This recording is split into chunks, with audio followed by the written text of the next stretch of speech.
చేరివచ్చిన సహోదరి సహోదరులకు మన ప్రభును రక్షకుడైన యేసుక్రీస్తు నామంలో శుభములు తెలియజేస్తూ ఉన్నాను. మంచి మాటలు ఈరోజు మనం ఆలోచన చేద్దాం. మనం ఈరోజు ఆలోచన చేయబోయే అంశం ఏంటి అనంటే, మనిషిగా మిగిలిపోతావా, దైవంగా మారిపోతావా అనే అంశాన్ని ఈరోజు మనం ఆలోచన చేద్దాం. మనిషిగా మిగిలిపోతావా, దైవంగా మారిపోతావా? ఈ మాట వినగానే మనుషులు దైవంగా మారుతారా, మనుషులు దేవుళ్ళైపోతారా అన్న డౌట్ వస్తూ ఉంటుంది. కాకపోతే పరిశుద్ధ గ్రంథములో నుంచి ఒక మాటను మనం చదువుకొని ముందుకు వెళ్దాం. మార్కు సువార్త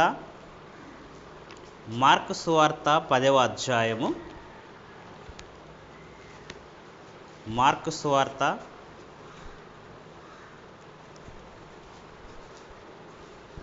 10వ అధ్యాయము 27వ వచనాన్ని మనం చూడగలిగితే, మార్కు సువార్త 10వ అధ్యాయము 27వ వచనం. యేసు వారిని చూచి, ఇది మనుషులకు అసాధ్యమే గాని దేవునికి అసాధ్యము కాదు, దేవునికి సమస్తమును సాధ్యమే అనెను. ఇక్కడ సందర్భాన్ని మనం చూడగలిగితే యేసుక్రీస్తుల వారు శిష్యులతో అంటున్నాడు ఏమని అంటే, ఇది మనుష్యులకు అసాధ్యమే అంటున్నాడు. అంటే అక్కడ ఏదో ఒక సందర్భం ఉంది, ఆ సందర్భము మనుష్యులకు అసాధ్యమైనదట, దేవునికి సాధ్యమట. దేవునికి సమస్తము సాధ్యమే అన్నాడు. ఈ మాటలోని పరమార్థము దాదాపుగా చాలామంది గ్రహించలేదు అనే చెప్పాలి. ఎందుకంటే ఈ మాటను చూసి దేవుడికి అసాధ్యమైనది ఏముంది, దేవునికి సమస్తము సాధ్యమే అని పాటలు కూడా కట్టారు, పాటలు రాశారు. అంటే దేవునికి సమస్తము సాధ్యమే, శూన్యములో భూమిని నిలబెట్టగలడు, భూమిని శూన్యములో ఆపగలడు, దేవునికి ఇది సాధ్యమే, దేవునికి అసాధ్యమైనది ఏది లేదు అని అనుకుంటూ ఇది దేవుని గురించి వ్రాయబడినదే అని అనుకొని చదువుకొని వెళ్ళిపోయారు. కాకపోతే ఇక్కడ మనం విషయాన్ని ఆలోచన చేద్దాం. ఇక్కడ ఎవరి గురించి వ్రాయబడింది ఈ మాట? దేవుని గురించి వ్రాయబడిందా? ఒకవేళ దేవుని గురించే వ్రాయబడి ఉన్నది అని అనుకుంటే పై వచనాలను మనం ఆలోచన చేద్దాం. ఒకసారి 23వ వచనం నుంచి మనం ఆలోచన చేద్దాం. మార్కు సువార్త 10వ అధ్యాయము 23వ వచనం నుంచి మనం ఆలోచన చేయగలిగితే, అప్పుడు యేసు చుట్టూ చూచి, ఆస్తి గలవారు దేవుని రాజ్యములో ప్రవేశించుట ఎంతో దుర్లభమని తన శిష్యులతో చెప్పెను. ఇక్కడ ఒక సందర్భం వస్తుంది, ఈ సందర్భం మీద మాట్లాడుతున్నాడు. ఆస్తి గలవారు దేవుని రాజ్యములో ప్రవేశించుట ఎంతో దుర్లభమని తన శిష్యులతో చెప్పెను. ఆయన మాటలకు శిష్యులు విస్మయముందిరి అన్నాడు. అంటే యేసుక్రీస్తు చెప్పినటువంటి మాటలకు శిష్యులట ఆశ్చర్యపడిపోతున్నారు, విస్మయం పొందారట. ఏంటి, ఆస్తి గలవారు దేవుని రాజ్యంలో ప్రవేశించారా, మరి ఎలాగయ్యా అని ఆశ్చర్యపడిపోతున్నారట. 24వ వచనం కూడా మనం చూడగలిగితే, ఆయన మాటలకు శిష్యులు విస్మయముందిరి. అందుకు యేసు తిరిగి వారితో ఇట్లనెను, పిల్లలారా, తమ ఆస్తి అందు నమ్మిక ఉంచువారు దేవుని రాజ్యంలో ప్రవేశించుట ఎంతో దుర్లభము. ధనవంతుడు దేవుని రాజ్యంలో ప్రవేశించుట కంటే ఒంటె సూది బెజ్జములో దూరుట సులభము అన్నాడు. ఒక విషయాన్ని కూడా చెప్పాడు ఇక్కడ. ధనవంతుడు దేవుని రాజ్యంలో ప్రవేశించుట కంటే ఒంటె సూది బెజ్జములో దూరుట సులభము అన్నాడు. అంటే అంత కష్టమా ధనవంతుడు దేవుని రాజ్యంలో ప్రవేశించటం? ఒంటె ఆకారం ఏంటి, ఎక్కడో ఉన్న ఒంటె సూది, ఈ సూది బెజ్జములో నుంచి ఒంటె దూరుతుందా అండి? దూరదు, ఎంతో కష్టం అన్నాడు. కాకపోతే ధనవంతుడు దేవుని రాజ్యంలో ప్రవేశించుట కూడా అసలు అది దుర్లభము, అసలు ప్రవేశించలేడు ధనవంతుడు అని అంటున్నాడు. ఈ మాటలన్నీ వినగానే వారికి ఆశ్చర్యమైపోతుంది. ఏంటయ్యా, అసలు ధనమున్నవాడు దేవుని రాజ్యంలో ప్రవేశించడా, ధనవంతుడు దేవుని రాజ్యంలోనికి రాడా అని వాళ్ళు ఆశ్చర్యపడిపోతున్నారు శిష్యులు. ఆశ్చర్యపడిపోతూ మరొక మాట కూడా అంటున్నాడు చూడండి, 26వ వచనం. అందుకు వారు అత్యధికముగా ఆశ్చర్యపడి, అట్లయితే ఎవడు రక్షణ పొందగలడని ఆయనను అడిగిరి. ధనవంతుడు దేవుని రాజ్యంలో ప్రవేశించడు అంటున్నావు, అసలు ధనవంతుడు దేవుని రాజ్యంలో ప్రవేశించుట కంటే సూది బెజ్జములు ఒంటె దూరడ సులభము అంటున్నావు. ఈ మాటలన్నీ వింటుంటే అసలు ఎవడు రక్షణ పొందగలడు? రక్షణ పొందాలంటే, దేవుని రాజ్యంలోకి ప్రవేశించాలంటే ధనాన్ని వదులుకోవాలా? అసలు ధనాన్ని వదులుకునేదెవరు? రక్షణలోనికి వచ్చేదెవరు అని ఆశ్చర్యపడిపోతున్నారు.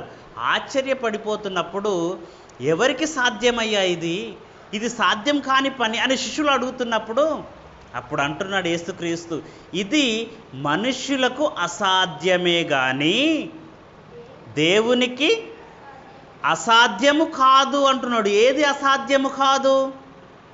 ఇది దేవుని కొరకే, దేవుని గురించే ఒకవేళ వ్రాయబడి ఉంటే ఇది మనుష్యులకు అసాధ్యం అన్నాడు. ఏది?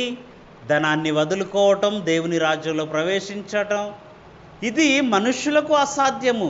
రక్షణ పొందటం, అట్లయితే ఎవడు రక్షణ పొందగలడు అని శిష్యులు అడిగినప్పుడు ఇది మనుష్యులకు అసాధ్యం కానీ దేవునికి సాధ్యమే అన్నాడు. అంటే రక్షణ పొందటం మనుషులకు అసాధ్యమైపోతుంటే దేవునికి సాధ్యమైపోతుందట. ఒకవేళ ఈ మాట దేవుని గురించే వ్రాయబడింది అని అనుకుంటే రక్షణ పొందడం దేవునికి అవసరమా? ఎవరు రక్షణ పొందాలి? రక్షణ ఎవరికి అవసరం? ప్రమాదములో ఉన్నప్పుడు కదా రక్షించండి అని అరుస్తారు, కేకలేస్తారు. ప్రమాదములో ఉన్నవారికి కదా రక్షణ అవసరం. మరి దేవుడు ఎలాంటి ప్రమాదంలో ఉన్నాడు? ఆయన ఎప్పుడు పరిశుద్ధుడుగా ఉంటాడు, అందరినీ కూడా రక్షించేవాడు. మరి ప్రమాదములో ఉన్నది ఎవరు? మనిషి.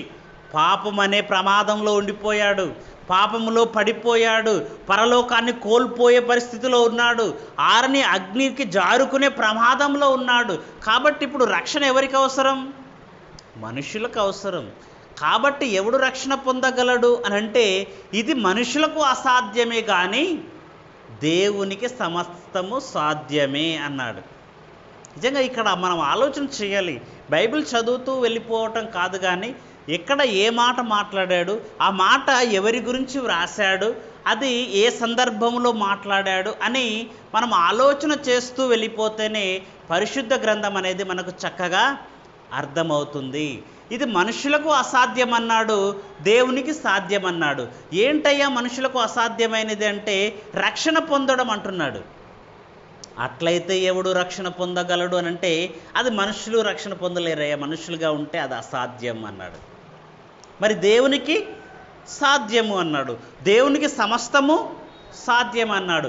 ఇంతకీ దేవుని లక్షణం ఏంటి, మనిషి లక్షణాలు ఏంటి అని మనం ఆలోచన చేయగలిగితే ముందుగా మనిషి లక్షణాలు ఏంటి, మనిషి తత్వం ఏంటి, మనుషుల ఆలోచనలు ఏంటి అని మనం ఆలోచన చేస్తే మనుషులకు ఎప్పుడు కూడా ఉదయం లేచి నుంచి సాయంత్రం వరకు ఎవరి కోసం కష్టపడుతున్నాడు, ఎందుకోసం కష్టపడుతున్నాడు అని అంటే తనకు కొన్ని డబ్బులు సంపాదించుకోవడానికి.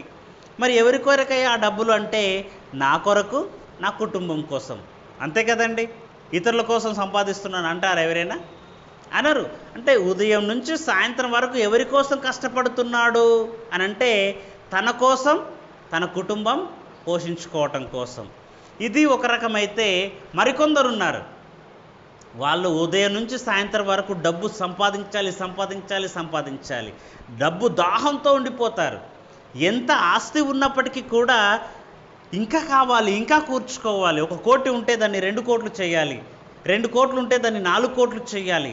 దీన్ని ఎక్కడ పెట్టుబడి పెట్టాలి, ఎక్కడ కొంటే ఎక్కడ పెట్టుబడి పెడితే దీన్ని డబుల్ నేను సంపాదించుకోవచ్చు, 2 రేట్లుగా ఎక్కువ ఎట్లా సంపాదించుకోవచ్చు అని ఆలోచన చేసేవారు ఉన్నారు.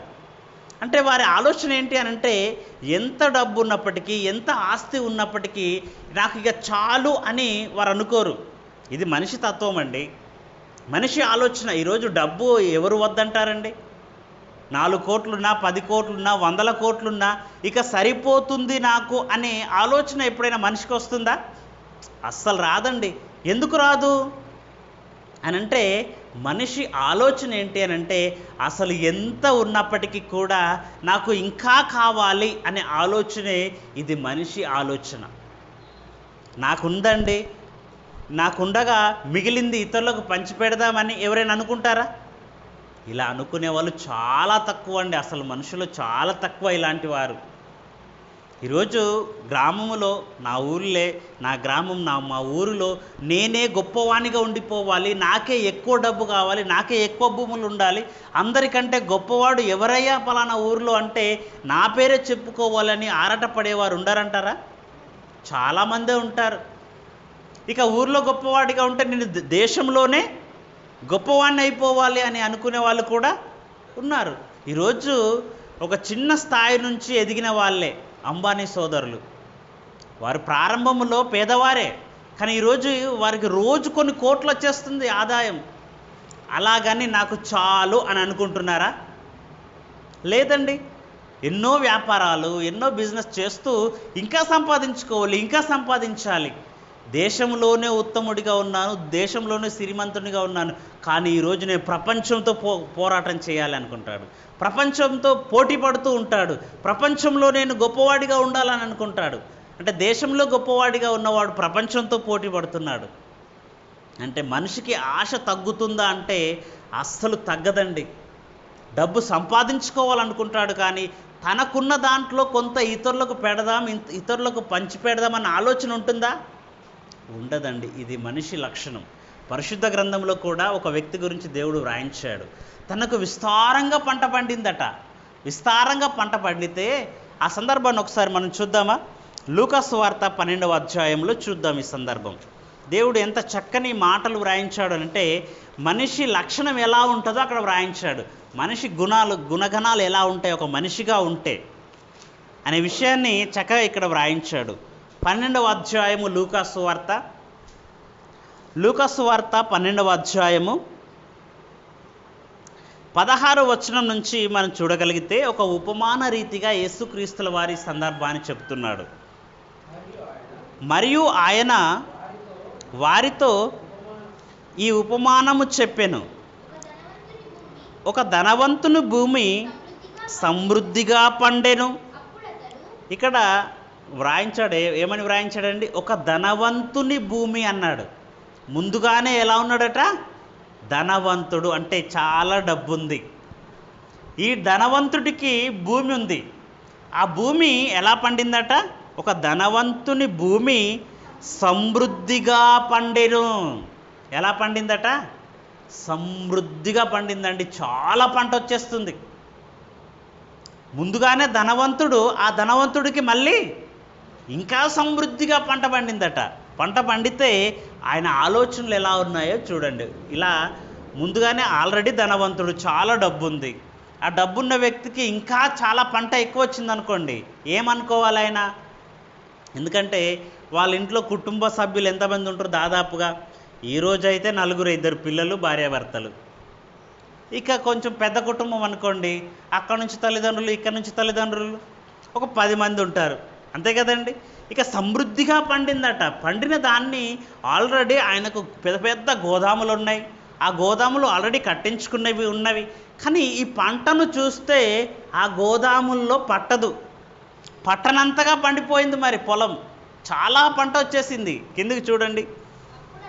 అప్పుడు అతడు నా పంట సమకూర్చుకొనుటకు నాకు స్థలము చాలదు గనుక. ఆయన పంట ఎలా పండిందట?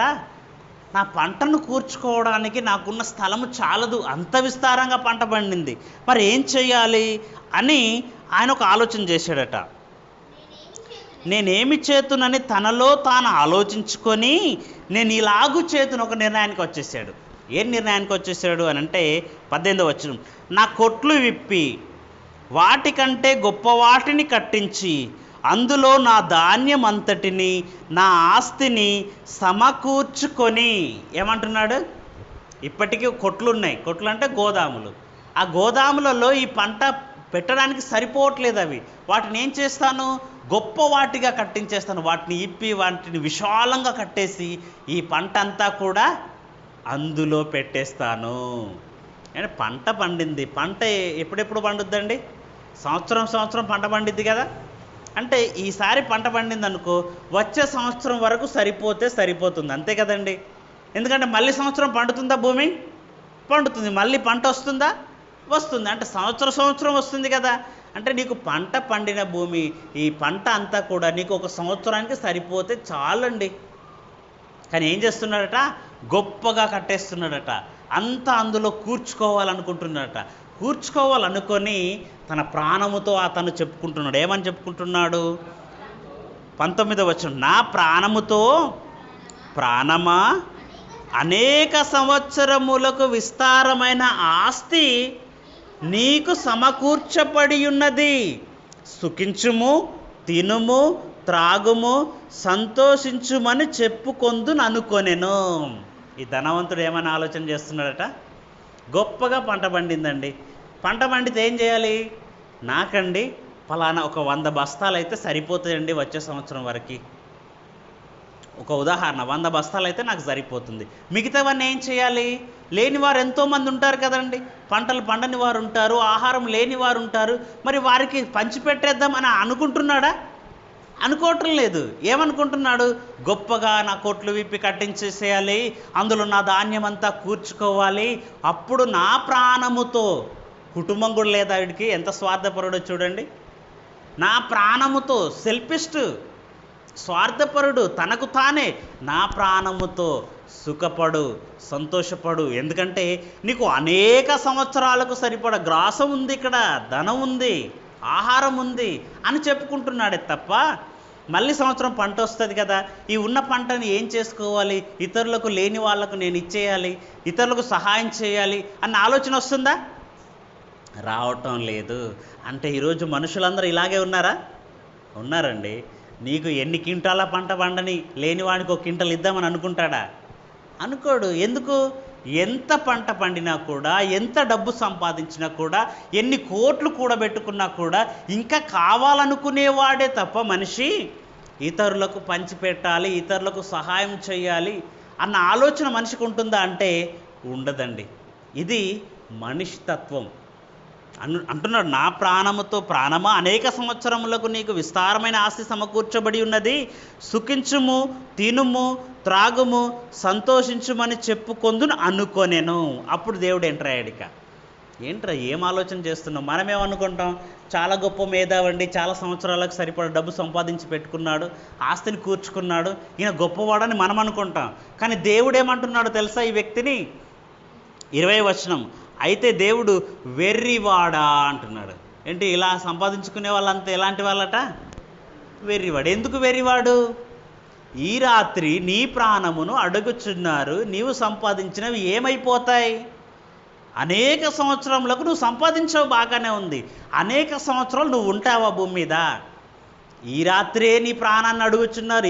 ఈ రాత్రే నీ ప్రాణం పోతే నీకు సంపాదించినవి అంతా ఎవరి పాలవుతాయి? దేనికోసమయ్యా? అన్న వస్త్రాలు కలిగి దేవుణ్ణి మహిమపరచడం మేలు కదా. నువ్వు కోట్లు సంపాదించావు, ఎన్నో సంవత్సరాలకు సరిపడా సంపాదించి పెట్టావు, కానీ ఈ రాత్రే నువ్వు చనిపోతే నువ్వు సంపాదించినవన్నీ ఎవరి వగును అంటున్నాడు దేవుడు. అందుకే వెర్రివాడా అంటున్నాడు. నీ ప్రాణముతో చెబుతున్నావు, ఆ ప్రాణం నీలో ఎల్లప్పుడూ ఉంటుందా? అది వెళ్ళిపోతుంది కదా, దానికి ఎవరు గ్యారంటీ ఇవ్వలేరు కదా. ఆస్తి ఉన్నంత మాత్రాన అనుభవించడానికి ప్రాణం ఉంటుందనుకున్నావా? అంటే మనిషి ఆలోచన చూడండి. ఇక్కడ మనం ఆలోచన చేయవలసిన విషయం ఏంటంటే, ఇక్కడ మనిషి తత్వం ఎలాంటిది అని అంటే, వేరే వాడికి, పక్కనున్నోడికి 10 రూపాయలు కూడా సహాయం చేయకుండా, ఎంత ఉన్నప్పటికీ నాకే కావాలి అనుకునే తత్వమే మనిషి తత్వం ఇది. మరి దేవుని తత్వం ఏంటో, దేవుని లక్షణం ఏంటో తెలుసా? దేవుని లక్షణాలు మరి ఎలా తెలుస్తాయి? దేవుడు మనకు కనిపిస్తాడా? కనిపిస్తే ఆయన లక్షణాలు ఏంటో మనం చూడగలం. మరి దేవుని లక్షణాలు ఎలా తెలియాలి? మనిషి లక్షణం అయితే చూసాం మనం. మనిషి లక్షణాలు మనం బయట ఉన్న వారిని చూసినా మనకు తెలుస్తుంది వారి లక్షణాలు ఎలా ఉంటాయో. మరి దేవుని లక్షణాలు ఎలా తెలియాలి మనకి అని అంటే, పరిశుద్ధ గ్రంథంలో ఒక మంచి సొల్యూషన్ ఉంది. దేవుడు చెప్పాడు, దేవుని లక్షణాలు ఈ ప్రకృతిలో పెట్టాడట. రోమిలకు రాసిన పత్రిక చూడండి ఒకసారి. రోమిలకు రాసిన పత్రిక 1వ అధ్యాయము 20వ వచనం. దేవుని గురించి తెలియాలంటే, దేవుని గుణగణాలు తెలియాలంటే, దేవుని లక్షణాలు తెలియాలంటే ఇదిగో ఈ ప్రకృతిని మీరు ఆలోచించండి అంటున్నాడు. రోమిలకు రాసిన పత్రిక మొదటి అధ్యాయము 20వ వచనం. ఆయన అదృశ్య లక్షణములు అన్నాడు. ఆయన అంటే దేవుడు. దేవుడు అదృశ్యుడు, ఆయన కనిపించడు ఎవరికి. కానీ ఆయన అదృశ్య లక్షణములు అనగా ఆయన నిత్య శక్తియు దేవత్వమును జగతుత్పత్తి మొదలుకొని సృష్టింపబడిన వస్తువులను ఆలోచించుట వలన తేటపడుచున్నవి అన్నాడు. అంటే దేవుని గురించి తెలియాలంటే, దేవుని లక్షణాలు తెలియాలంటే, దైవత్వము ఎలా ఉంటుందో తెలియాలంటే జగతుత్పత్తి మొదలుకొని సృష్టింపబడిన వస్తువులను ఆలోచిస్తే మీకు తెలిసిపోతుంది అన్నాడు.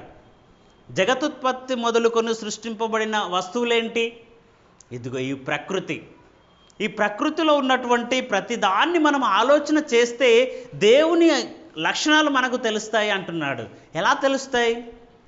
ఈరోజు ఒక మామిడి చెట్టు చూడండి, ఈ ప్రకృతిలో ఉన్నటువంటి చెట్లు చూడండి, అవి ఫలాలు ఇస్తున్నాయా? మనం పెడుతున్నది ఎన్ని? ఒకే మామిడి పిక్క పెడతాం కదండి, ఒకే మామిడి పిక్క పెడతాం. అది ఎదిగిన తర్వాత ఎన్ని వందలు ఎన్ని వేల మామిడికాయలు మనకిస్తుంది. అలాగని ఒకే సంవత్సరం ఇచ్చి ఊరుకుంటుందా? ఊరుకోదు. ప్రతి సంవత్సరం ఇస్తుంది, ప్రతి సంవత్సరం ఇస్తుంది. తను కాస్తున్నటువంటి కాయలు పళ్ళు తన కోసం కాస్తుందా? ఎవరి కోసం కాస్తుందండి? మన కోసమే కదా. అంటే తను కాస్తున్నటువంటి ప్రతి ఫలము కూడా ఎవరికి ఇస్తుంది? మనకే ఇస్తుంది కదండి. అంటే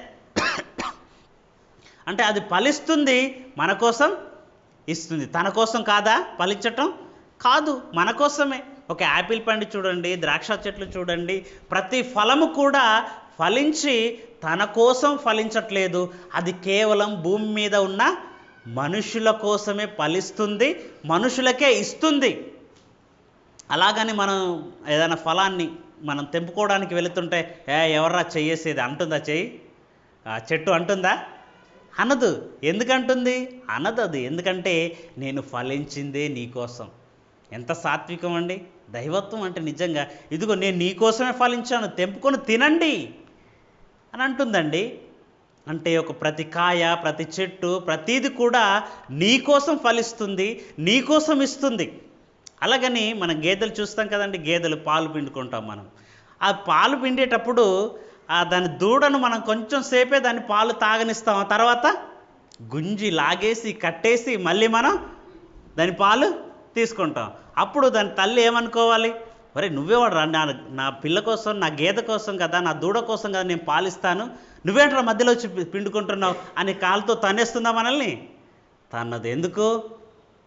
దాని ప్రేమ చూడండి, నీకోసమే. నేను పాలు ఇస్తున్నది నీకోసమే. నా దూడ చీకకపోయినా పర్వాలేదు, అది ఏదో మేత వేసి గడ్డి తిని అది బ్రతుకుతుంది, కానీ ఈ పాలు నీకోసం దేవుడు ఇమ్మన్నాడు కాబట్టి పిండుకోండి. ఒకవేళ అది గనుక మారం చేస్తే మనం పిండగలమా? పాలు పిత్తుకోగలమా? మనం కాలుతో తన్నేస్తే మనం ఉంటామా అక్కడ? అంటే ఎందుకు నిలబడుతుంది అంటే నీకోసం అయ్యా, అది నీకోసం ఇస్తుంది, ధారాళంగా ఇస్తుంది. పాలు పిండుకోండి, తాగండి, ఆరోగ్యంగా ఉండండి అని. అంటే ఈ ప్రకృతిలో ప్రతీది కూడా ఎవరి కోసం? మన కోసం. గొర్రెలు, మేకలు పిల్లల్ని వేస్తున్నాయి కదండి, సంవత్సరం పిల్లల్ని వేస్తున్నాయి. ఎవరి కోసం? నా వంశవృక్షం అండి పెంచుకుందామని అనుకుంటుందా? దాని పిల్లల్ని మనం తీసుకొచ్చుకొని దాన్ని కోసుకొని ఆహారంగా మలుచుకొని తింటుంటే అవేమైనా మన మీద అబ్జెక్షన్ చేస్తాయా? లేదు, ఈ దరిద్రం చేతిలో నేను చనిపోవటం ఎందుకని ఆత్మహత్యను చేసుకుంటాయా? అంటే ప్రతీది కూడా ఈ ప్రకృతిలో ఉన్నది మన కోసమే. అంటే ఈ ప్రకృతిని చూస్తే ఏం తెలవాలి మనకి? దైవత్వం అంటే దేవుని లక్షణాలు కూడా ఏంటి? ప్రతీది కూడా మనకి ఇవ్వటమే.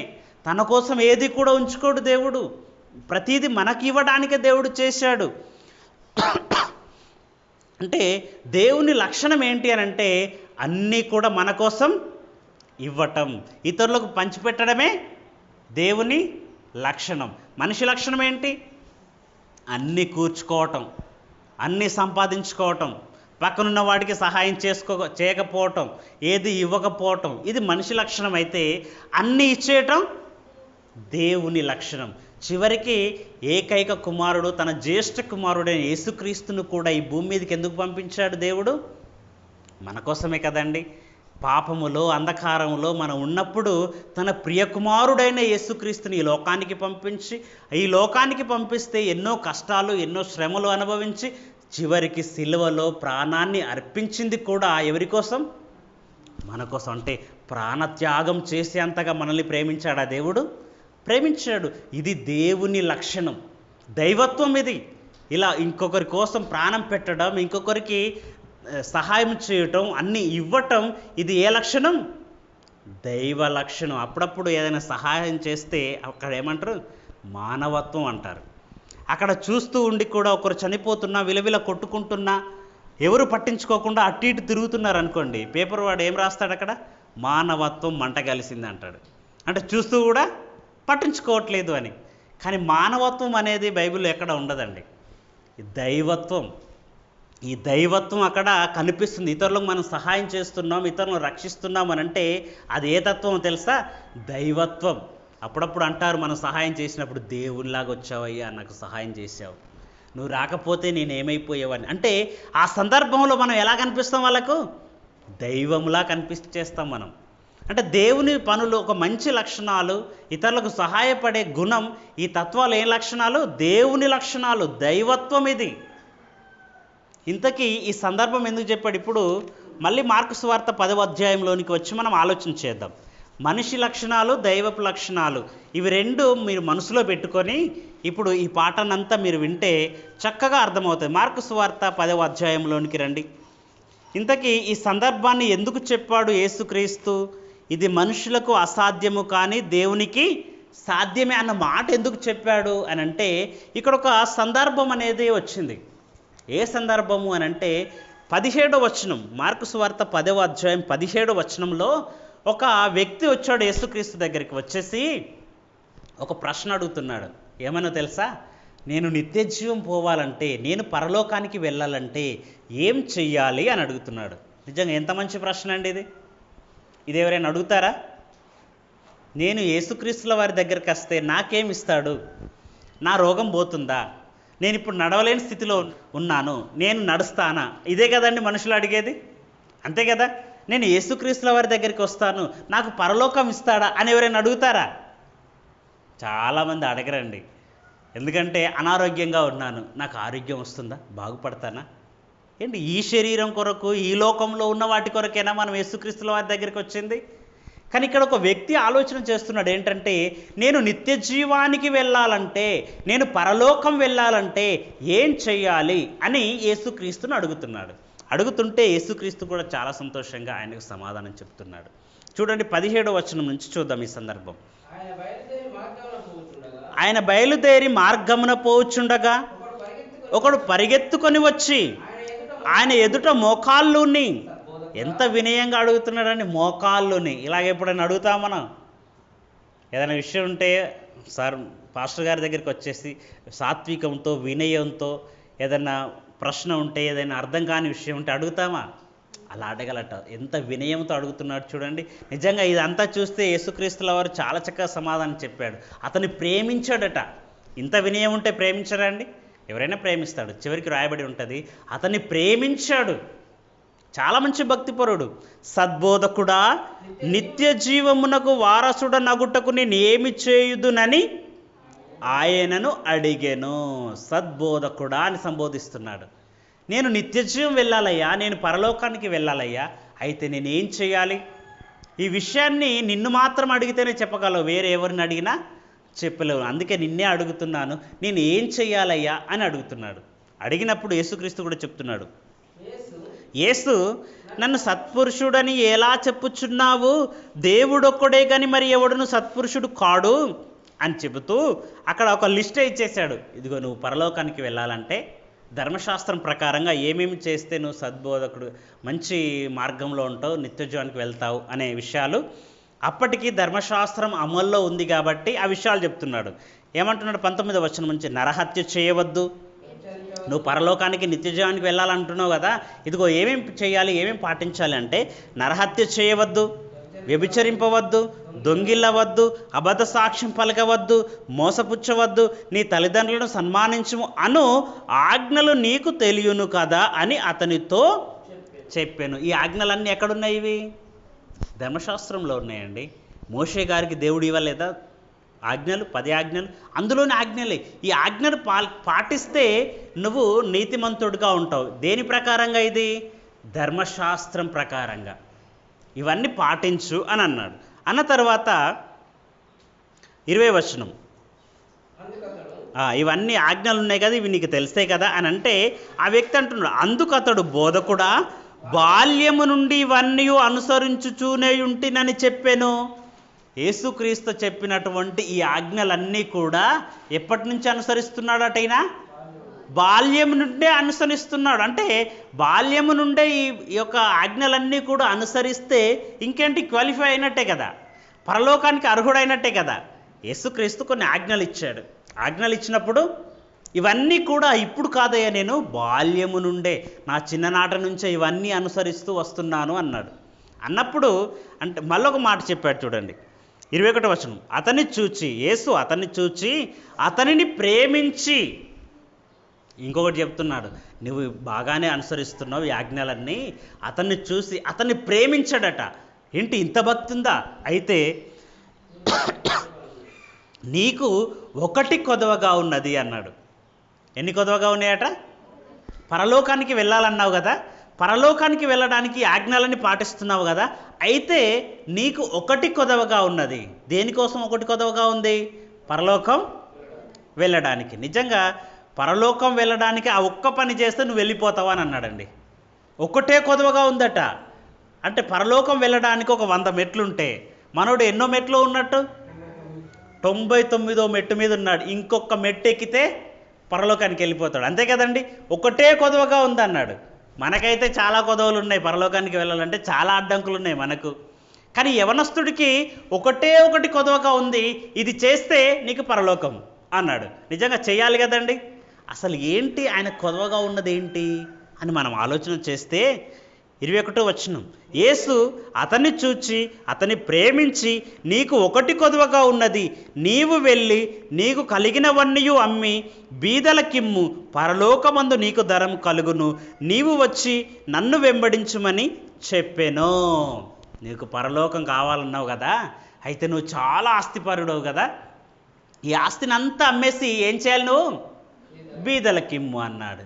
ఇది నిజంగా చాలా కష్టమైపోయిందండి ఆయనకి. ఒకటే కొదవగా ఉంది, అన్నీ పాటించావు, ఇదొక్కటి పాటిస్తే చాలు నీకు పరలోకం అన్నాడు. నీ ఆస్తిని అమ్మి బీదలకిమ్ము, బీదలకి ఇచ్చిన తర్వాత అప్పుడు వచ్చి నన్ను వెంబడించుము, నీకు పరలోకం ఉంటుంది అని అన్నాడు. అయితే ఏమన్నాడు? సరే ప్రభు అనాలి కదా ఎవరైనా కూడా. ఎందుకంటే ఎంతకాలం ఉంటుందో ఆస్తిని నమ్ముకొని? కొంతకాలమే కదా, ఎలాగైనా చనిపోవాలి, చనిపోయినా ఆస్తిని విడిచిపెట్టాలి. మరి పరలోకానికి వెళ్ళిపోతాం కదా చనిపోతే. సరే ప్రభు చేస్తాను అనాలి కదా. కానీ ఆయన ఏమంటున్నాడో చూడండి కిందికి, అతడు మిగుల ఆస్తి గలవాడు గనుక ఆ మాటకు ముఖము చిన్నబుచ్చుకొని దుఃఖపడుచు వెళ్ళిపోయాను. ఎందుకయ్యా ఆ దుఃఖం నీకు? అంతా అడిగావు, బాగానే ఉంది, కానీ చెప్పాడు యేసుక్రీస్తు వారిని అడిగినప్పుడు చెప్పాడు, చెప్పేది పాటించాలి కదా. పాటించేటప్పుడు దుఃఖమట. ఎందుకు దుఃఖం? ఇంకేమైనా చెప్పు, ఇది మాత్రం నేను చేయను. అంతే కదండి ఈయన ఆలోచన. మిగిలిన ఆస్తిపరుడు, నువ్వు ఏది వదులుకోమన్నా వదులుకుంటాను, కానీ నాకున్న ఆస్తిని వదులుకోమంటే నేను వదులుకోను. అలాగని నువ్వు ఆస్తిని అనుభవిస్తూ ఇక్కడే ఉంటావా? సచ్చైనా వదులుకోవాలి కదా ఆస్తిని, చచ్చైనా వదులుకోవాలి. నువ్వు అనుభవించలేవు దాన్ని. అదేదో బ్రతికుండగా పేదలకు ఇస్తే నీకు పరలోకంలో ధనము కలుగుతుంది అన్నాడు కదా. ఇది ఒక బెస్ట్ ఆఫర్ కదండి, అవునే కదా. చనిపోయినా వదులుకోవాలి. చాలామంది ధనాన్ని ఏం చేయాలో తెలియక పిల్లుల పేరు మీద, కుక్కల పేరు మీద వేస్తున్నారండి విదేశాల్లో. ఒక కుక్క పేరు మీద, వాళ్ళ ఇంట్లో పెంపుడు కుక్కలు ఉంటాయి కదండి, ఆ కుక్క పేరు మీద ఒక అకౌంట్ తీసేసి కొన్ని కోట్ల రూపాయలు వేసేస్తున్నారు. ఎందుకు? ఏం చేయాలో తెలియట్లేదు వాళ్ళకి. వాళ్ళ ఇంట్లో పిల్లి ఉంటే ఆ పిల్లి పేరు మీద వేసేస్తున్నారు అకౌంట్లో కోట్ల రూపాయలు. ఎందుకయ్యా వేస్తున్నావు? నువ్వు చనిపోయినా నువ్వు వదులుకోవాలి కదా. మరి ఉన్నప్పుడే దీన్ని పేదలకు పంచిపెట్టుమని యేసుక్రీస్తు ఒక మంచి సలహా చెప్పాడు కదా, మరి పంచిపెట్టాలి కదా, పంచిపెట్టట్లేదు. నిజంగా ఇలా ఆయన దుఃఖపడుతూ వెళ్ళిపోయాడు గనుక అక్కడ ఈ సందర్భం చెప్తుండే. ఏమైనా తెలుసా? కిందికి 23వ వచనంలో, అప్పుడు యేసు వారిని చూసి, అక్కడ ఉన్న వారిని చూసి, ఇక ఈ యవనస్తుడు వెళ్ళిపోయాడు. వెళ్ళిపోయిన తర్వాత ఈ సంభాషణ అంతా విన్న వాళ్ళ శిష్యులు ఉన్నారు కదా, వాళ్ళతో చెప్తున్నాడు, ఇదిగో ఆస్తి గలవాడు దేవుని రాజ్యంలో ప్రవేశించడు. ఆజ్ఞలన్నీ పాటించినా నువ్వు ఆస్తి మీద నమ్మకం పెట్టుకున్నావు కాబట్టి దేవుని రాజ్యంలో ప్రవేశించావు నువ్వు. ఎందుకంటే ఆస్తిని అమ్మనగానే నీకేమొచ్చింది? దుఃఖం వచ్చింది. నువ్వు కాబట్టి అంటే నీకు దేవుడు ఎక్కువనా, పరలోకం ఎక్కువనా, ఆస్తి ఎక్కువనా అంటే ఏమంటాడు మనోడు? నాకు ఆస్తే ఎక్కువ. ఎందుకంటే నేను ఆస్తి అమ్ముమని మాత్రం నువ్వు అనొద్దు. పరలోకాన్నే వదులుకుంటాను కానీ ఆస్తిని వదులుకోను. ఇది ఎవరి లక్షణం? ఇది మనుష్యుల లక్ష్యం, మనిషి నైజం. ఇది చనిపోయైనా వదులుకుంటాడు కానీ బ్రతకుండగా చిల్లిగా ఇంకొకరికి సహాయము చేయడు. ఇది మనిషి తత్వం. అలా వెళ్ళిపోతే ఆ సందర్భంలో చెబుతున్నాడు, ఇదిగో ఆస్తి గలవాడు దేవుని రాజ్యంలో ప్రవేశించడు. ఆస్తి గలవాడు దేవుని రాజ్యంలో ప్రవేశించడం కంటే ఒంటె సూది బెజ్జంలో దూరట సులభం అని చెప్పాడు. ఇవన్నీ వింటుంటే ఏంటయ్యా ఆస్తి ఉన్నవాడు పరలోక రాజ్యంలో వెళ్ళడా అంటే వెళ్ళడు అని శిష్యులు ఆశ్చర్యపడిపోతున్నారు. అందుకు ఎవడు రక్షణ పొందగలడు అని అడుగుతుండే. కిందికి శిష్యులు అడుగుతున్నారు 26వ వచనంలో, అందుకు వారు ఆశ్చర్యపడి, అత్యధికంగా ఆశ్చర్యపడి, అట్లయితే ఎవడు రక్షణ పొందగలడయ్యా? ఇదిగో ఒక ధనవంతుడు పారిపోయాడు, రక్షణ పొందగా రక్షణ కాదనుకొని వెళ్ళిపోయాడు. అట్లయితే ఎవడు రక్షణ పొందగలడు? ఎవడొస్తాడు పరలోకానికి అని అంటే ఇది మనుషులకు అసాధ్యమే కానీ దేవునికి అసాధ్యమైనది కాదు అంటున్నాడు. అంటే దేవునికైతే సమస్తము సాధ్యమే, మనుషులకు అసాధ్యం అన్నాడు. నువ్వు మనిషిగానే ఉంటే నీకు అసాధ్యం అవుతుంది. ఇది నువ్వు రక్షణ పొందలేవు. నువ్వు మనిషిగానే ఉంటే నీ ధనాన్ని ఇతరులకు పాలివ్వలేవు, నీ ధనాన్ని ఇతరులకు పంచలేవు. నువ్వు దైవంగా మారిపోవాలి. అదండి ఇందులోని భావం. నువ్వు మనిషిగా ఉంటే మనిషి లక్షణం స్వార్థంతో ఉండిపోతావు, ద్వేషంతో ఉండిపోతావు. కానీ దైవంగా మారిపోతే దైవ లక్షణాలు ఏంటి? ఒక చెట్టు ఏం చేస్తుంది? మంచి గాలినిస్తుంది, మంచి ఫలాలనిస్తుంది, ఆ తర్వాత నీడనిస్తుంది. ఇక దాన్ని చెట్టును నువ్వు నరికేసినా కూడా అది నీకు కట్టెలనిస్తుంది, బొగ్గులనిస్తుంది, బూడిదనిస్తుంది. అంటే అది చనిపోయిన తర్వాత కూడా నీకు ఉపయోగపడుతుంది. అంటే ఒక చెట్టు ఎలాగైనా నీకు ఉపయోగపడుతుంది, నీ కొరకు సర్వం సమర్పించుకుంటుంది. ఇది దేవుని లక్షణం. అయితే మరి మనుషులకు ఎలాంటి లక్షణం ఉండాలి? ఎలాంటి తత్వం ఉండాలి? దైవత్వం ఉండాలా? మనిషి తత్వం ఉండాలా? మనిషిగానే ఉందామా? దైవంగా మారిపోదామా? ఆలోచించండి ప్రియమైన దేవుని పిల్లలారా. మనిషిగా మిగిలిపోతావా? దైవంగా మారిపోతావా? దైవంగా మారితే ఇతరులకు సహాయం చేస్తావు, ఇతరులకు పంచిపెడతావు, నీకు ఉన్నది ఇతరులకు సహాయం చేస్తావు. మనిషిగానే ఉంటే నేను ఎందుకు ఇవ్వాలి అని కూర్చుకుంటావు. ఇలా కూర్చుకునేవాడికి పరలోకం ఉందన్నాడా? ఆస్తి గలవానికి పరలోకం ఇస్తానన్నాడా? లేదు. అంటే ఎలా మారిన వారికి? దైవంగా మారిన వారికి మాత్రమే పరలోకం. ఇలా రక్షణ పొందటం నువ్వు మనిషిగా ఉంటే నీకు అసాధ్యము, దైవంగా మారితే నీకు సాధ్యం. ఇప్పుడు దేవునికి సమస్తము సాధ్యం అంటే ఎవరి గురించి వ్రాయించాడు? ఇది దేవుని గురించా, మనుషుల గురించా? మనుషుల గురించే. నువ్వు దైవంగా మారిపోతే నీకు అసాధ్యమైనది ఏది ఉండదయ్యా అన్నాడు. నువ్వు మనిషిగానే ఉంటే అన్నీ అడ్డంకులే. ఎక్కడికి రమ్మన్నా ఏదో ఒక అడ్డు చెప్పేస్తాం మనం. కానీ దైవంగా మారితే ఏ అడ్డు లేదండి. అందుకే ఒక సామెత ఉంది, ఆసక్తి ఉంటే ఏ శక్తి ఆపదు మనల్ని. అవునా కదండి? ప్రార్థనకు రావాలన్నా, ఇతరులకు సహాయం చేయాలన్నా ఆసక్తి ఉండాలి. ఇప్పుడు పుట్టినరోజులకు, బర్త్డేలు ఎన్నో జరుపుకుంటున్నారు. గొప్పగా జరిగిపోయి తాగుడు, తినడం, ఎగరడం, గెంతడం కాదు. కొందరు చేస్తున్నారండి నిజంగా. పుట్టినరోజు సందర్భంగా హాస్పిటల్కి వెళ్ళి పళ్ళు ఫలాలు పంచిపెడుతున్నారు రోగులకు. కొందరు అనాథ ఆశ్రమాలకు వెళ్ళి వారికి ఆహారం వండి పెడుతున్నారు. మంచి పని అది. అది దేవుని లక్షణాలు ఇవి. నీ పుట్టినరోజు సందర్భంగా ఇతరులు సంతోషపడాలి. తిని తాగి ఎగరడం, గెంతడం, ఖర్చు పెట్టడం కాదు. ఇతరులకు సహాయం చేయి. ఆకలిగా ఉన్నవానికి ఆహారం పెట్టు, బట్టలు లేనివానికి బట్టలు ఇవ్వు, ఇతరు ఆపదలో ఉన్నవాడిని ఆదుకో. ఇది సహాయం చేయాలి. ఇది దేవుని తత్వం, దేవుని లక్షణం ఇది. ఇక్కడ ఆ యొక్క ధనవంతుడు దుఃఖపడుచు వెళ్ళిపోయాడట ఆస్తి నమ్మమనగానే. ఇంతకీ ఆస్తి ఏం అడ్డమైంది మరి? మనం ఆలోచించాలి కదండి. పరలోకం వెళ్ళాలంటే ఆస్తి అడ్డం ఉంటుందా? పరిశుద్ధ గ్రంథంలో ఒక మాట వ్రాయబడి ఉంది, నీ ధనం ఎక్కడ ఉండునో నీ హృదయము అక్కడే ఉండును అన్నాడు. అంటే ఇంటి దగ్గర ఇప్పుడు యేసుక్రీస్తుల వారి దగ్గరికి వచ్చాడు కదా యవనస్తుడు. సరేనయ్యా నువ్వు ఇంటికి వెళ్ళకు, ఇక్కడే ఉండి నన్ను వెంబడించుకుంటూ ఉండు అనాలి. ఎందుకంటే యేసుక్రీస్తుని ఆస్తిని అమ్మి వచ్చి మళ్ళీ నన్ను వెంబడించమన్నాడు కదా. ఇంటికి వెళ్ళటం, ఆస్తి నమ్మటం అదంతా ఎందుకు? నువ్వు వచ్చావు కదా, నువ్వు ఇంటికి వెళ్ళకుండా నాతోటే ఉండు అని అంటే అయిపోతుంది కదా. అలాగనలేదు. ఎందుకంటే ఒకవేళ అలా చెప్పాడు అనుకోండి, కేవలం మనిషిగా మాత్రం ఎక్కడ ఉంటుంది, ఈయన హృదయం అంతా ఎక్కడ ఉంటుంది? ఇంటి దగ్గర. నా ఎడ్లు ఏమైపోయానో, నా పొలం ఏమైపోయానో, నా ఇల్లు ఏమైపోయానో, ఉంటుందా ఉండదా? అంటే మనసంతా ఆస్తి మీద ఉంటుంది, మనిషి మాత్రం ఇక్కడ ఉంటాడు. దానివల్ల ఏమైనా ఉపయోగం ఉందా? మందిరానికి వచ్చిన తర్వాత కూడా ఏమైపోయాను ఇంటికాడ, తోటలో వర్షం పడుతుంది, అదేమైపోయానో ఇదేమైపోయానో అని అనుకుంటే ఏమైనా ఉపయోగం ఉంటుందా? మనిషి ఇక్కడే ఉండాలి, నీ మనసు కూడా ఇక్కడే ఉండాలి. అందుకే నీ హృదయం, నీ ధనం ఎక్కడ ఉంటుందో నీ హృదయం అక్కడే ఉంటుంది. కాబట్టి ఆ ధనాన్ని తీసే ముందు, ఆ ధనమే లేకపోతే ఇంటికాడ ఏమీ లేదనుకో, ఆయన బేఫికర్గా యేసుక్రీస్తు దగ్గర ఉండి యేసుక్రీస్తు సేవ చేసుకుంటూ ఆయన స్వార్థ ప్రకటించుకుంటూ ఉంటూ పరలోకాన్ని సంపాదించుకుంటాడు. అందుకే ఎక్కువ ధనం కూడా ఉండద్దండి, టెన్షన్స్ ఎక్కువ. ఆస్తి గల వారికి టెన్షన్స్ లేవనుకుంటారా? వాళ్ళు సంతోషంగా రాత్రి నిద్రపోతారు అనుకున్నావా? అస్సలు నిద్ర పట్టదు వారికి. బీపీ వస్తుంది, షుగర్ వస్తుంది, టెన్షన్స్ ఎక్కువ ఉండిపోతాయి. రాత్రి నిద్ర పట్టక వాళ్ళు చాలా బాధపడిపోతూ ఉంటారు. అదే ఏది లేనివాడు దినమంతా కష్టపడతాడు, పని చేస్తాడు, వచ్చిన డబ్బుతో తను తింటాడు, తన కుటుంబానికి పెట్టుకుంటాడు, ఆరాంసే చక్కగా నిద్రపోతాడు. ఎంత చక్కగా ఉంటుందండి ఈ లైఫ్. చాలా బాగా, కంటి నిండా నిద్ర ఉంటుంది, కడుపు నిండా భోజనం ఉంటుంది. సరిపోతుంది కదా ఇది. వాడి కడుపు నిండా భోజనం కూడా ఉండదు ధనవంతుడికి. ఎందుకు? షుగర్ వస్తుంది, బీపీ వస్తుంది, నువ్వు ఎక్కువగా తింటే చచ్చిపోతావు అంటాడు. ఏం చేసుకుంటావు ఇక?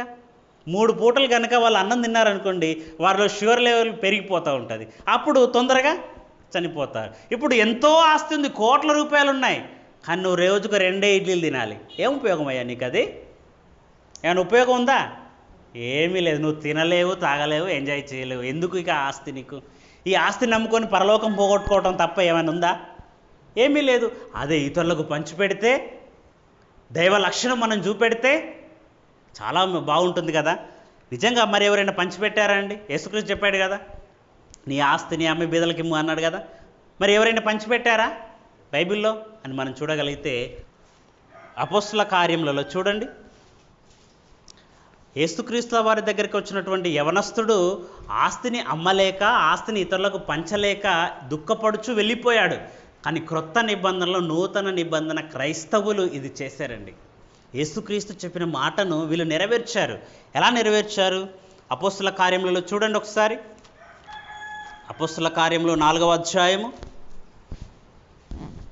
అపోస్తుల కార్యములు 4వ అధ్యాయం 32వ వచనం, 32వ వచనం నుంచి, విశ్వసించిన వారందరూ ఏక హృదయమును ఏకాత్మయు గలవారయుండిరి, ఎవడును తనకు కలిగిన వాటిలో ఏదియు తనదని అనుకొనలేదు.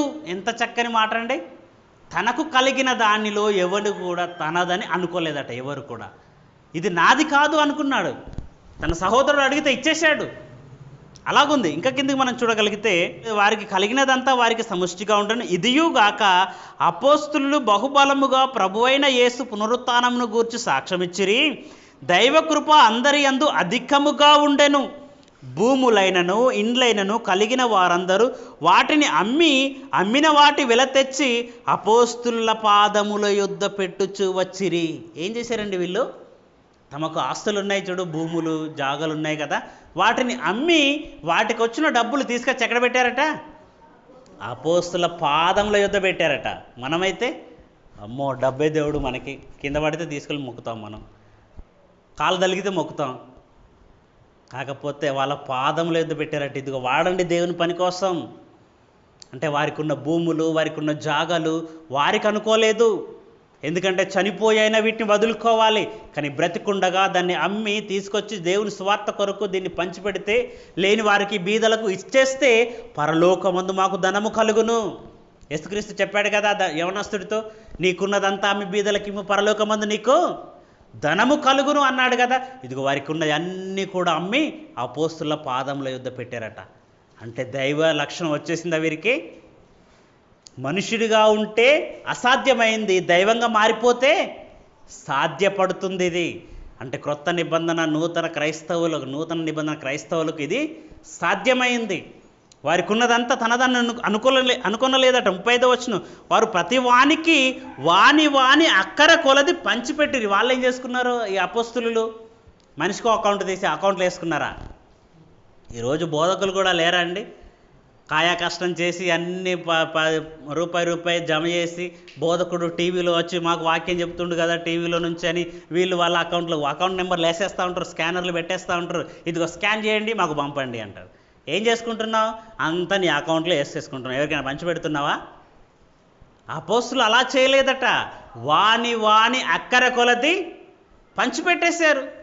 వారి కోసం అంటే ఏమి ఉంచుకోలేదు, పంచిపెట్టారు. ఇంకా మనం చూడగలిగితే కుప్రలో 36వ వచనం, కుప్రలో పుట్టిన లేవీయుడగు యోసేపు అను ఒకడుండెను. ఇతనికి అపోస్తులు హెచ్చరిక పుత్రుడు అని అర్థమిచ్చు బర్నబా అను పేరు పెట్టియుండురి. ఇతడు భూమి గలవాడయుండి దానిని అమ్మి దాని వెల తెచ్చి అపోస్తుల పాదముల యొద్ద పెట్టేశారు. అంటే వారికి ఉన్నటువంటి ఆస్తులను, స్థిర ఆస్తులు అమ్మి ఏం చేశారు? దేవుని కొరకు ఖర్చు పెట్టేశారు. అంటే వీరిలో దైవత్వం ఉందా? యేసుక్రీస్తు చెప్పినటువంటి దైవత్వం వచ్చేసిందా?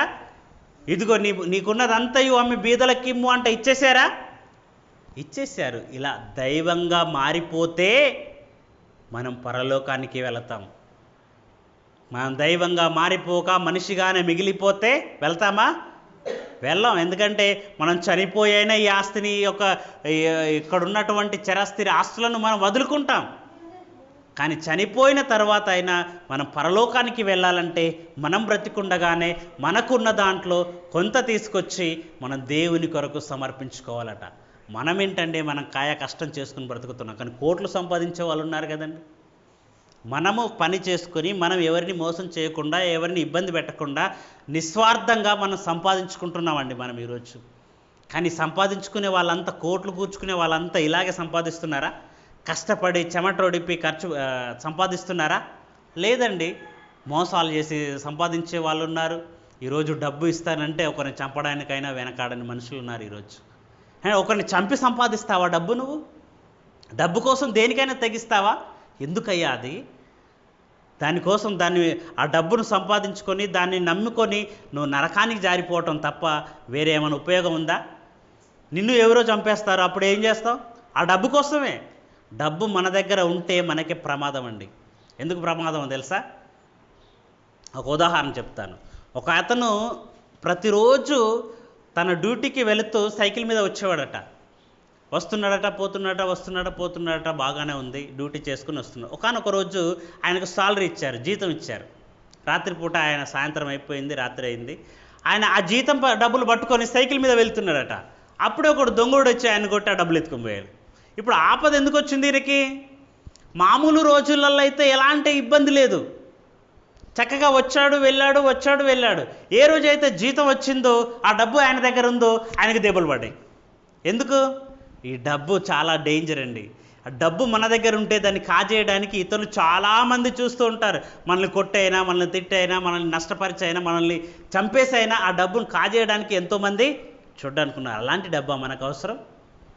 అలాంటి డబ్బు నమ్ముకొని పరలోకాన్ని మనం పోగొట్టుకోవటం లేదండి. మనం దైవంగా మారిపోవాలి. ఇప్పుడు చూడండి, ఆ మాట మళ్ళొకసారి చూడండి, ముగించుకుందాం. మార్కు సువార్త 10వ అధ్యాయం, మార్కు సువార్త 10వ అధ్యాయము 27వ వచనం. యేసు వారిని చూచి, ఇది మనుషులకు అసాధ్యమే కానీ దేవునికి సమస్తము సాధ్యమే అన్నాడు. అపోస్తులైన పౌలు ఫిలిప్పీలకు రాసిన పత్రిక 3వ అధ్యాయం 10వ వచనంలో తనకు కలిగిన సమస్తము దేనితో ఎంచుకున్నాడట? పెంటతో సమానంగా ఎంచుకున్నాడు. ఆయనకు ఆస్తులు ఉన్నాయి, పాస్తులు అన్నీ ఉన్నాయి. కానీ వాటన్నిటిని కూడా పునరుత్థాన బలము పొందుకోవాలని, ఎలాగైనా చనిపోయి తిరిగి లేవాలని ఆయన సమస్తమును పెంటతో సమానంగా ఎంచుకున్నాడట. ఏది కూడా నాదని అనుకోలేదు. అపోస్తులైన పౌలు, మొదటి శతాబ్దంలో ఉన్న క్రైస్తవులు ఏది కూడా ఇది నాది అని అనుకోలేదు. అంతా కూడా అమ్మేసి దేవునికి ఇచ్చేశారు. ఇదిగో మేము చనిపోయినా వదులుకోవాలి కాబట్టి బ్రతికుండగానే యేసుక్రీస్తు చెప్పినట్టుగా ఇతరులకు సహాయం చేస్తామన్నాడు. అందుకే ఈరోజు క్రైస్తవులు చాలామంది నిజంగా అనేకులకు సహాయం చేస్తూనే ఉంటారు. పండ్ల పంపిణీ చేస్తూ ఉంటారు, అలాగే ఎండాకాలంలో మజ్జిగ పంచుతూ ఉంటారు, చలివేంద్రాలు పెడుతూ ఉంటారు, ఎవరైనా ఆపదలో ఉన్నవారికి సహాయం చేస్తూ ఉంటారు. సంఘం అంతా కలిసి మనిషికి 100 రూపాయల 500 జమ చేసి ఇతరులకు సహాయం చేస్తూ ఉంటారు. ఎందుకు చేస్తున్నారు? తన కష్టార్జితాన్ని ఇతరులకు పాలిస్తున్నారు. దాంట్లో నువ్వు చేస్తున్నది 500 సహాయం కావచ్చు, 100 రూపాయలే కావచ్చు, కానీ వారికి ఇస్తున్న సహాయంలో నీ కష్టం ఉంది. అంటే వారి కష్టంలో నువ్వు పాలు పంచుకుంటున్నావు. చాలామంది అండి ఈరోజు ఎంతోమంది ఆపదలో ఉన్నారు, వారికి సమర్పించుకుంటున్నారు, వారికి ఇచ్చేస్తున్నారు, వారికి ఆపదలో ఉన్న వారికి సహాయం అందిస్తున్నారు అని అంటే ఇదిగో దేవుని లక్షణాలు ఉండటం బట్టే. మనిషిగా మిగిలిపోతావా, దైవంగా మారిపోతావా? దైవంగా మారితే నీకు ఎలాంటిది ఉండదండి. ఈరోజు కూడానండి కొన్ని అందరూ మాట్లాడితే తప్పండి, కొందరికి మాట్లాడితే తప్పు పట్టుకుంటారు. ఎందుకు తప్పు పట్టుకుంటున్నావు? నన్ను ఇలాగన్నదండి, నన్ను అలాగన్నదండి. ఎందుకయ్యా ఇది? పురుషుల్లో కూడానండి ఒకరంటే ఒకరికి పడదు. ఎందుకు? నువ్వు మనిషిగానే ఉంటే నీకు అన్ని తప్పులుగానే ఉంటాయి. అది పాజిటివ్ థింక్ తోటి ఆలోచించాలంటే ఏది కూడా నెగిటివ్గా ఆలోచన చేయకూడదు. అలా మనం మంచిగా మనసుతో ఆలోచన చేస్తే అంతా మన మంచికే. మనం దైవంగా మారిపోతే మనం చక్కగా ప్రతీది కూడా చక్కగా ఆలోచన చేస్తాం. యేసుక్రీస్తును ఆయన కొట్టారు, ఆయన తిట్టారు, ఆయన ఎన్నో చేశారు. ఆయన ఎప్పుడైనా వారి మీద విరోధంగా చూశాడా? తండ్రి వీరేమి చేయుచున్నారో వీరే ఇంటి శత్రువుని సహితం క్షమించేస్తాడా? దైవంగా మారితే శత్రువును కూడా క్షమించేయాలండి. ఈరోజు మనం బైబిల్ పట్టుకొని మనం సువార్త ప్రకటించాలన్నా, బయటకు వెళ్ళినా మనం ప్రకటించనిస్తారా? కొడతారు, తిడతారు, కొట్టినా సరే వారిని క్షమించేసేయాలి, అంతే. ఇది ఎవరి లక్షణం? దేవుని లక్షణం. నన్ను తిట్టింది కనుక, నన్ను కొట్టింది కనుక నేను మళ్ళీ వారి మీద కేసు పెట్టేయాలి, వారిని పగ తీర్చుకోవాలి. ఇది ఎవరి లక్షణం? ఇది మనుషుల లక్షణం. మనుషుల లక్షణాలు ఉండకూడదు. మనకి ఎలాంటి లక్షణం ఉండాలి? దేవుని లక్షణం ఉండాలి. ప్రతి ఒక్కరిని క్షమించేసేయాలి. అందుకే గలతీయులకు రాసిన పత్రిక 4:19 పౌలు గారు ఒక మాట అంటాడు. గలతీయులకు రాసిన పత్రిక 4వ అధ్యాయము 19వ వచనం చూడండి ఒకసారి.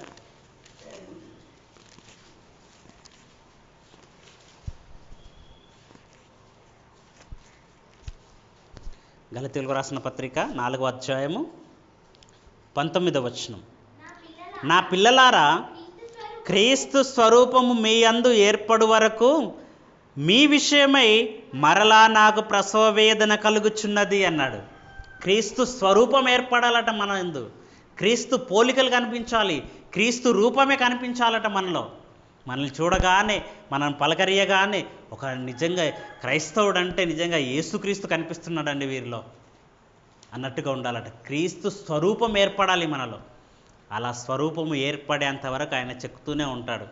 ఒక శిల్పం చక్కగా అందంగా మలవాలంటే ఏం చేయాలి? దాన్ని స్తుతితో చెక్కుతూనే ఉండాలి. అలాగే మన కష్టాలు వచ్చినా, శ్రమలు వచ్చినా, ఇబ్బందులు వచ్చినా క్రీస్తు స్వరూపము మన యందు ఏర్పడాలట.